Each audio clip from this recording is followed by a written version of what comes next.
Yes, कल last topic हमने पढ़ा था गति का प्रथम नियम, ठीक है। लास्ट टॉपिक ये पढ़ा था और कहाँ से पढ़ना था? यस, जड़त्व और द्रव्यमान पढ़ना था। समझ में आया कि नहीं?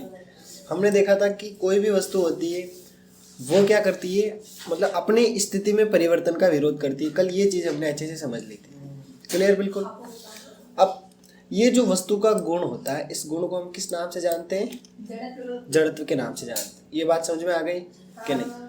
सभी वस्तुओं का जड़त्व समान होता है तो नहीं होता है, सीधी से जवाब है।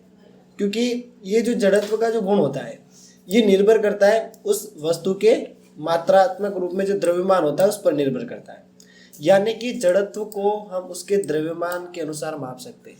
यानी कि जिस वस्तु का द्रव्यमान अधिक है उस वस्तु का जड़त्व क्या होगा? अधिक होगा। सामान्यतः हम क्या करते हैं, किसी लारी को धक्का दे सकते हैं और वो लारी आगे चली जाती है। लेकिन अगर अपन किसी ट्रेन को धक्का देंगे तो वो आगे नहीं जाएगी, मर जाएंगे तो भी आगे नहीं जाएगी। समझ गए कि नहीं? हैं? करके दिखाते हैं। बहुत सारे लोग हो तो एक जने की बात कर रहा हूँ, ठीक है। रो के मर जाएगा ना तो भी आगे नहीं जाएगा। ट्रेन तो दूर की बात है, एक डिब्बा भी ले जाना, ठीक है, एक डिब्बा भी नहीं जाता है। यस, जड़त्व और द्रव्यमान इस प्रकार हम क्या कर सकते हैं, समझ सकते हैं। इसके अलावा और हम ये कह सकते हैं कि कोई भी वस्तु होती है उसका प्राकृतिक गुण जो होता है उसको हम जड़त्व के नाम से जानते हैं। और कोई भी वस्तु विरामावस्था में और कोई भी वस्तु किस अवस्था में, गतिशील अवस्था में, तब तक बनी रहेगी जब तक हम उस पर कोई बाहरी बल नहीं लगाते। ये नियम भी तुम्हें अच्छी तरीके से याद रखना है। ये कुछ कल का पढ़ा था, उससे आज का मैंने लिंक करके तुम्हें अच्छे से समझा दिया। समझ में आ गया कि नहीं? अरे यहाँ तक समझ में आ गया? यस। तो हम ऐसे कह सकते हैं कि कोई भी वस्तु है उसका द्रव्यमान उसके जड़त्व की माप है। द्रव्यमान ज्यादा होगा तो जड़त्व भी ज्यादा होगा, द्रव्यमान कम होगा तो जड़त्व भी कम होगा। यहाँ तक समझ में आ गया कि नहीं आया? यस। कुछ और चीजें देखते हैं। नोट्स में ये सब नोट्स बनेंगे तब सब इंक्लूड करूंगा, ठीक है। यस, गति के प्रथम नियम की यदि हम बात करें तो क्या कहता है, कोई असंतुलित बाह्य बल, कौन? असंतुलित बाह्य बल किसी वस्तु पर काम करता है, ठीक है, तो उसके वेग में परिवर्तन होता है। क्या होता है? वेग में परिवर्तन होता है। इसको हम ऐसे समझ सकते हैं कि वस्तु त्वरण प्राप्त करती है। क्या प्राप्त करती है? त्वरण। इस प्रकार क्या होता है कि अपन ज्यादा त्वरण अगर उसमें अपन को बनाना है तो अपन क्या करेंगे, बहुत ज्यादा तेज गति से उसकी स्पीड बढ़ाएंगे, है ना। नॉर्मली अपन को ज्यादा से ज्यादा त्वरण में डिफरेंस लाना है। जैसे कोई 20 का त्वरण मिला अपन को और कोई 40 का लेके आ जाता है, कोई 50 का लेके आ जाता है, तो जितना ज्यादा वो बल लगाएगा, है ना, उस वस्तु की स्थिति में परिवर्तन करेगा, उतना त्वरण का मान अपन को क्या होगा, मिलता जाएगा। यहाँ तक समझ में आया? जैसे टेबल टेनिस तुमने देखा होगा, इसमें क्या होता है बताओ? बल लगाने से वो आगे बढ़ेगा। टेबल टेनिस में क्या होता है? हाथ में वो मतलब कुछ छुड़िया जैसी होती है, मतलब लंबी लंबी लकड़ियां जैसी, उससे उन गेंदों को क्या करते हैं अपन? ठोकते हैं। तो उससे क्या होता है, मतलब कोई गोटी स्थिर पड़ी हुई है या कोई गेंद स्थिर पड़ी हुई है तो अपन उसको मार के क्या करते हैं, उसकी जो स्पीड है वो क्या कर देते हैं, बढ़ा देते हैं। तो ये अब एक अच्छा सा एग्जाम्पल हो सकता है। यहाँ तक समझ में आया कि नहीं आया? यस।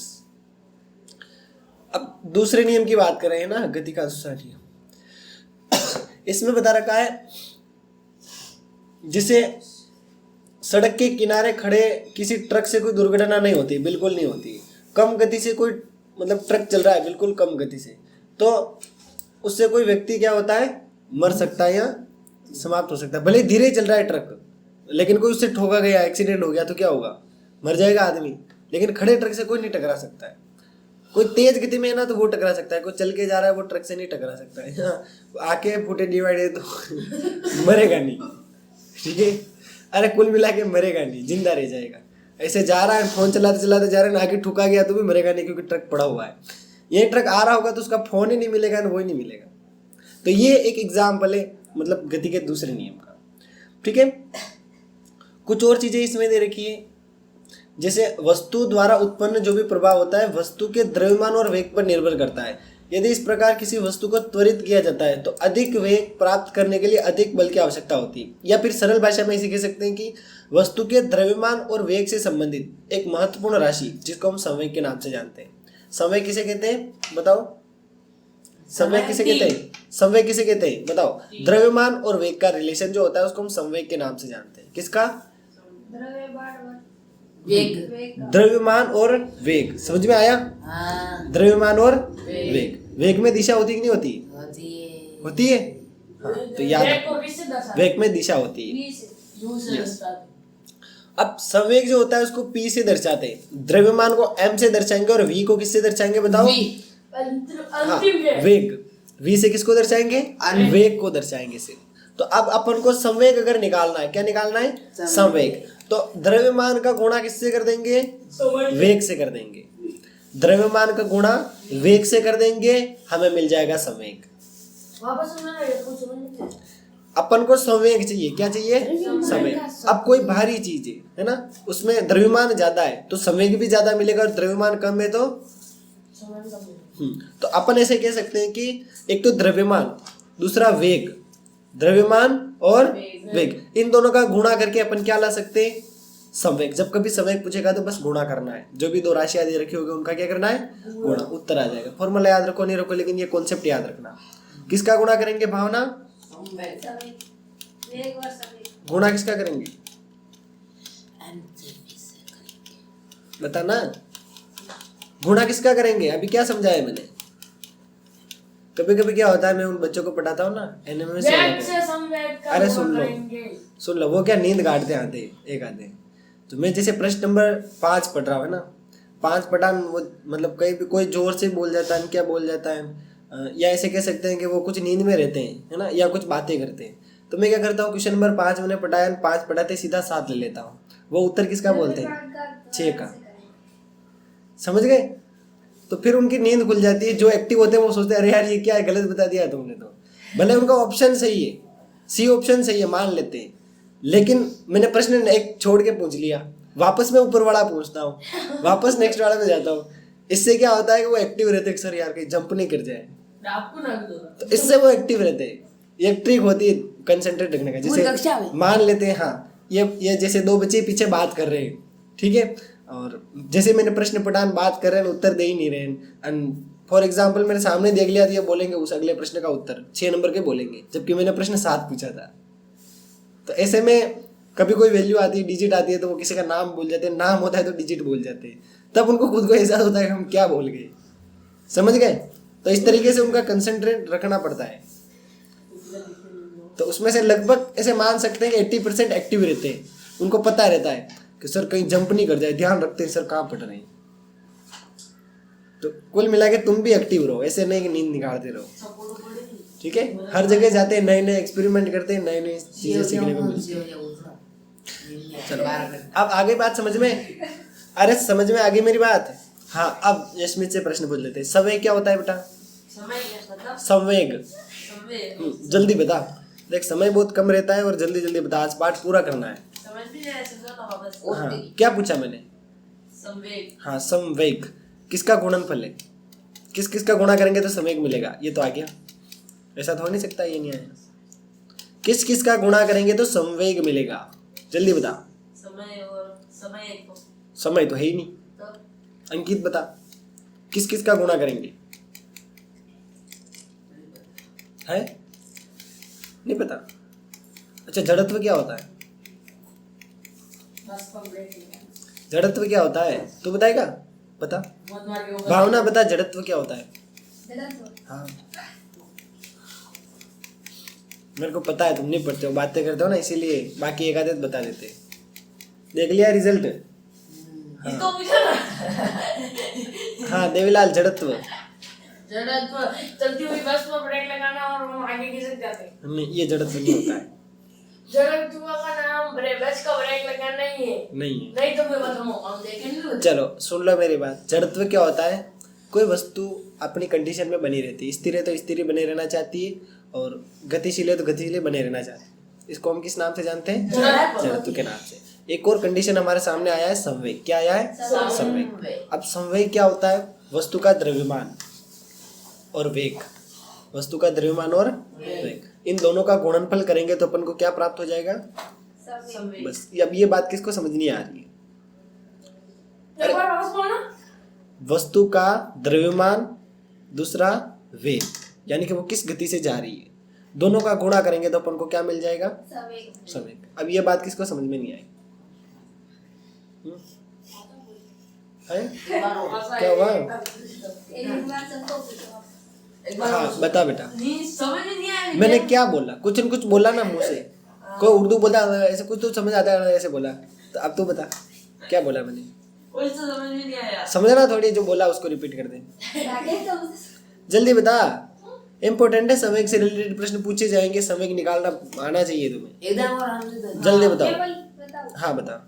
द्रव्यमान का गुणा वेग से करेंगे तो सवेग आ जाएगा। इसको मैं उसके ऊपर फेंकूंगा तो पहला तो उसका वजन और दूसरी इसकी स्पीड। कितनी तेज लगेगी ये किस पर डिपेंड करेगा? एक तो स्पीड पे, दूसरा इसके वजन पे। एक तो वो लोहे का पड़ा है, बहुत मजबूत है, एक 1.5 किलो का है, ठीक है, वो पड़ा है।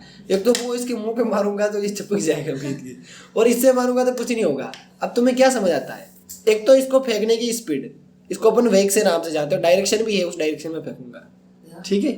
सुन लो, समझ लो, मतलब एक तो इसकी स्पीड, दूसरा इसका द्रव्यमान। द्रव्यमान में गुरुत्वाकर्षण को हटा दिया जाता है। भार और द्रव्यमान में अंतर तो पता है? तो द्रव्यमान और वेग, इसका एक तो द्रव्यमान दूसरा वेग, दोनों का गुणा करेंगे तो क्या मिल जाएगा? संवेग। आ गया समझ में? अंकित अब क्या बताया मैंने?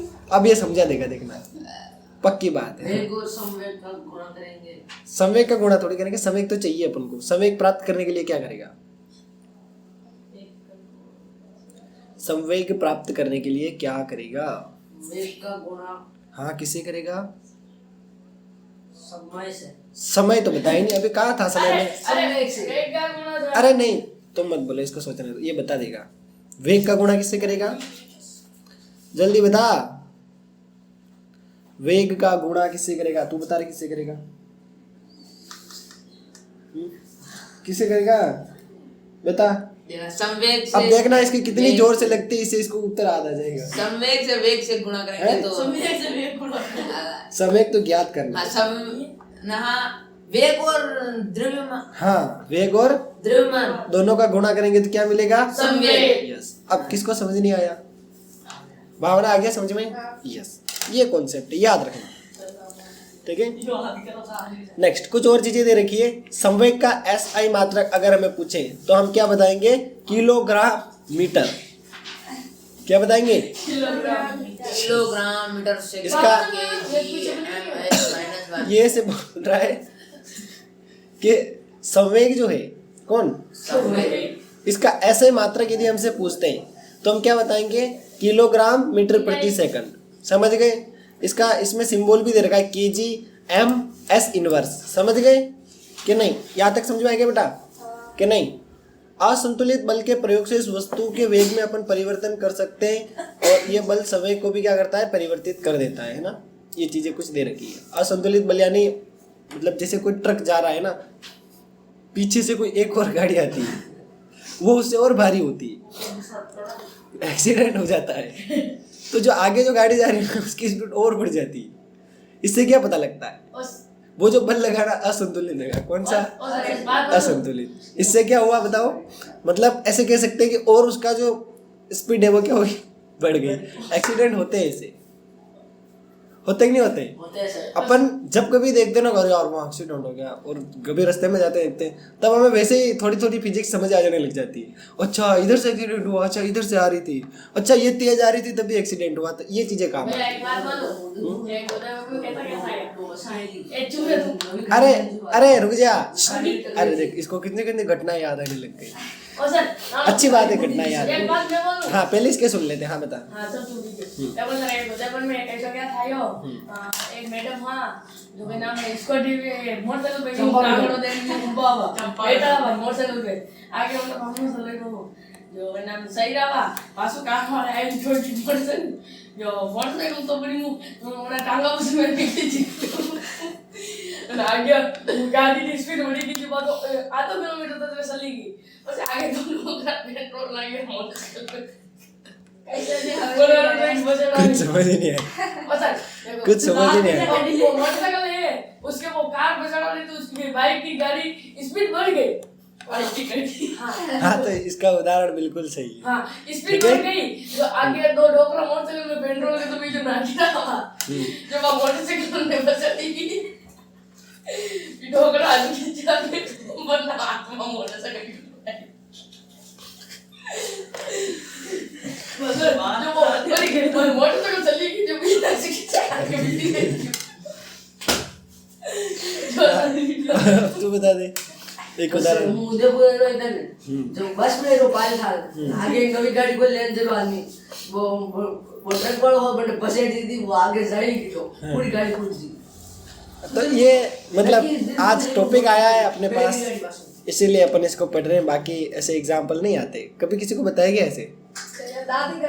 हाँ अच्छी बात है ना, देखो अपने टॉपिक से रिलेटेड है ना। इसमें क्या होता है, मतलब वस्तु का जो वेग है वो बहुत अधिक मात्रा में बढ़ गया है। क्लियर? बिल्कुल। बहुत अच्छे एग्जाम्पल बताए, मजा आ गया। यस, अब बड़ी काम की चीजें सुन लेना, ठीक है? अब जो एग्जाम्पल देखे ना वो तो तुम परीक्षा में लिख सकते हो, पर अच्छे तरीके से, ऐसे नहीं तुम फनी वे में लिखो मास्टर नंबर देगा ही नहीं। अब ये चीज लिखना जरूरी है, उसके बाद तुम जो मनाए वो एग्जाम्पल लिख देना। क्या लिखोगे? किसी वस्तु के संवेग में परिवर्तन की दर उस पर लगने वाले असंतुलित बल की दिशा के समानुपातिक होती। आया समझ में? इसने अच्छे से एग्जाम्पल दे दिया था।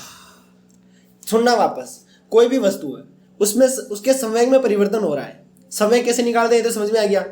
कैसे निकालेंगे? एक मिनट। हाँ, द्रव्यमान और वेग का गुणा करेंगे, ठीक है? तो अब उसका संवेग निकल के आ जाएगा। जैसे एक बार अपन कोई गाड़ी पड़ी है, जैसे कोई ट्रक पड़ा हुआ है, उसका संवेग अपन ने निकाल लिया 50 मान लेते हैं, ठीक है? अब वो ट्रक चल रहा है ना, अब उसका जो संवेग अपन को निकालना है तो अपन इस फॉर्मूले से निकाल लेंगे, 50 ही आएगा नॉर्मली, है ना? अब पीछे से किसी ने जोर से ठोक दिया, उसकी स्पीड और बढ़ गई, तो तब ऐसी कंडीशन में उसका संवेग क्या होगा? और बढ़ जाएगा। और सामने से ठोक दिया तो संवेग और क्या होगा? कम हो जाएगा। तो संवेग बढ़ना और घटना समझ में आया? तो वस्तु का जो भार है या उसकी जो मैक्सिमम वैल्यू है उससे अधिक भी संवेग हो सकता है। कब होगा? जब वो ठुकाएगा बाहरी असंतुलित बल से। ये जो एक्सीडेंट हो रहा है ना, जिसे दूसरी कोई गाड़ी आगे उसको ठोक रही है ना, तो इसको हम ऐसे समझ सकते हैं कि वो संवेग की लिमिट को क्या कर रही है? बढ़ा रही है। आया समझ में? एक बार और सुन लेना, किसी वस्तु के संवेग में परिवर्तन। क्या? वस्तु के संवेग में परिवर्तन। संवेग का घटना या संवेग का बढ़ना किस पर निर्भर करता है? असंतुलित बल पर, जो अपन बाहर से लगाते हैं। किस दिशा में लगा रहे हैं? विपरीत में लगा रहे हैं तो संवेग कम होगा, और उसकी दिशा में लगा रहे हैं तो संवेग अधिक हो जाएगा। समझ में आ गया? यही गति का दूसरा नियम होता है। समझ में आया? अब ये जो तुमने दोनों ने एग्जाम्पल बताया, इसकी मदद से तुम गति का दूसरा नियम अच्छे से रट लेना, याद कर लेना, ठीक है? पक्का मजबूत कर लेना, ठीक है? समझ में आया? यस। अब इसकी गणितीय गणना तुम देख लेना, इसको घर पे थोड़ा सा या रिटर्न फॉर्म में लिख के ले आना, या फिर एक अलग से क्लास रखेंगे उसमें हम इसको समझ लेंगे, ठीक है? या टिक भी कर रखा है, देख लेंगे जो होगा, ठीक है? अब ये इसकी गणितीय गणना दे रखी है, तुम इसकी देख लेना आराम से, ठीक है? गणितीय गणना घर पे देख के आना है। अब बात करते हैं गति के द्वितीय नियम की। कौन सी नियम की? द्वितीय नियम। अब द्वितीय नियम में और एक एग्जाम्पल दे रखा है, जिसे कोई भी व्यक्ति जो होता है, अरे हाँ, द्वितीय नियम में एक और एग्जाम्पल मैं बताना चाहता हूँ। ये तो इन दोनों ने बताया, अभी तो द्वितीय नियम बताया ना मैंने, एग्जाम्पल तो इन दोनों ने बता दिया, एक और मैं बता देता हूँ। जैसे नॉर्मली तुमने देखा होगा कोई भी गेंद कैच करता है, करता है ना, जैसे गेंद उसके हाथ में आने को लगता है, हाथ पीछे को ले जाता है, वो संवेग को कम कर रहा है और कुछ नहीं कर रहा है। क्या कर रहा है? अचानक वो ऐसे रखेगा ना, आगे उसका हाथ तोड़ देगी। सच बोल रहा हूँ। हाँ, अगर ऐसे रखेगा ना तो थोड़ा भी हिलाएगा नहीं तो ऊपर वो ऐसे थप्पा का पड़ी जाती है। अरे भले, अरे मेरी बात सुनो, भले कैसे भी जा रही है, लेकिन उसका मेन उद्देश्य है गेंद को कैच करना, ठीक है? कैच करेगा वो हाथ को पीछे लेके जाएगा ही जाएगा, नहीं ले जाएगा उसका हाथ टूट जाएगा, पक्की बात है। क्योंकि गेंद का जो संवेग उसको कम नहीं करेंगे, बहुत ज्यादा स्पीड में होती है गेंद, उसको कम नहीं करेंगे तो क्या होगा? अब जो भी खिलाड़ी होता है वो घायल हो सकता है। इंग्लिश में बारह बोला गई वो अभी हो ही नहीं रहे, दौड़ा ही नहीं रहे, तो हम क्या करें? यस, तो ये चीज समझ में आ गई? अरे ये चीज समझ में आ गई? अरे समझ में आ गई क्या बेटा? जो भी हाँ, बताया हाँ, वो। सर। अब कुछ उदाहरण दे रखी है, वस्तु का अंतिम वे क्या होगा, ये क्या होगा, ये फॉर्मूले से होगा, अलग से क्लास रखेंगे, देख लेंगे, ठीक है। कुछ नहीं, एक सवाल आ जाएगा या दो आ जाएंगे, एक ही आएगा, दो तो नहीं देना है। ये सवाल है, तुम इनको घर पे और देख लेना अच्छे से। अब बात करते हैं गति के तीसरे नियम की। किसकी बात करते हैं? तीसरे नियम। तीसरे नियम क्रिया प्रतिक्रिया का नियम। किसका नियम है? क्रिया प्रतिक्रिया का नियम। अब इसको हम कैसे समझ सकते हैं बताओ? क्रिया प्रतिक्रिया के नियम को सिंपल सा एग्जांपल है, बंदूक वाला और एक नाव वाला। दो याद रखना और तुम्हें लिखने भी पड़ेंगे, सुन लो। एक तो बंदूक वाला, दूसरा नाव वाला। करना क्या है? बहुत आसान है। जब भी अपन बंदूक को छोड़ते हैं, गोली आगे की तरफ जाती है, उसकी प्रतिक्रिया के रूप में। कौन सी क्रिया? हाँ, बंदूक अपने कंधे को पीछे की ओर झटका देती है ना। तो इसको नियम को हम किस नाम से जानते हैं बताओ? गति के तीसरे नियम के नाम से। और इसको क्रिया प्रतिक्रिया का नियम भी कहते हैं। क्रिया होगी तो उसके खिलाफ प्रतिक्रिया भी होगी। किसके कारण होती है प्रतिक्रिया? विरोधी बलों के कारण। जैसा हमने पहले नियम में ही देखा था, या फिर एक एग्जाम्पल देखा था, जैसे हम सड़क पर चलेंगे तो क्या होगा, मतलब एक बल जो होगा जब आगे ले जाएगा, यानी अपन अपनी ताकत की मदद से आगे चलेंगे। दूसरा घर्षण बल होगा जो अपन को अपोजिट डायरेक्शन में फोर्स करेगा। तो सबसे अच्छा एग्जाम्पल ये बताया। और बाकी जैसे कोई नाविक होता है, वो क्या होता है, नाव को किनारे पे ले जाता है और उस नाव से जंप करके किनारे पे कूदता है, तो क्या होता है, नाव पीछे की ओर चली जाती है। तब नाव का पीछे जाना मतलब उस क्रिया का क्या है? प्रतिक्रिया है। क्रिया का क्या है? प्रतिक्रिया है। ऐसे हम इस नियम को समझ सकते हैं। ये चीज बच्चे लिखते हैं, बाकी इसमें कुछ काम का नहीं। क्लियर? बिल्कुल समझ गए मेरी बात? बिल्कुल सरल भाषा में समझा दिया है। यहाँ पे दो तुला लेके भी समझा रहा है ना, ये ए और बी तुला लेके भी क्या कर रहा है? समझा रहा है। हाँ, मतलब ये भी इसको खींच रहा है और ये भी इसको खींच रहा है ना, दोनों के अंदर स्प्रिंग लगी हुई है, दोनों एक दूसरे को क्या कर रहे हैं? खींच रहे हैं। क्रिया हो रही तो प्रतिक्रिया भी क्या हो रही है? यहाँ पर देखने को मिल रही है। यहाँ तक बात समझ में आ गई कि नहीं आई?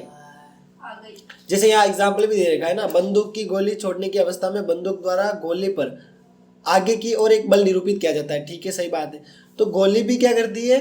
बंदूक पर एक समान रूप से विपरीत दिशा में एक हल्का सा बल क्या करती है? लगाती है। इतना तेज बल नहीं होता कि हम मर जाते हैं, लेकिन ढंग से खड़े नहीं हो तो पीछे जरूर गिर जाते हैं या थोड़े से असंतुलित जरूर हो जाते हैं। बंदूक को सर मरी तो था। यस, हाँ, सामने वाला मर जाएगा, क्रिया वाला मर जाएगा, प्रतिक्रिया वाला नहीं मरेगा। ये तुम क्या कर सकते हो?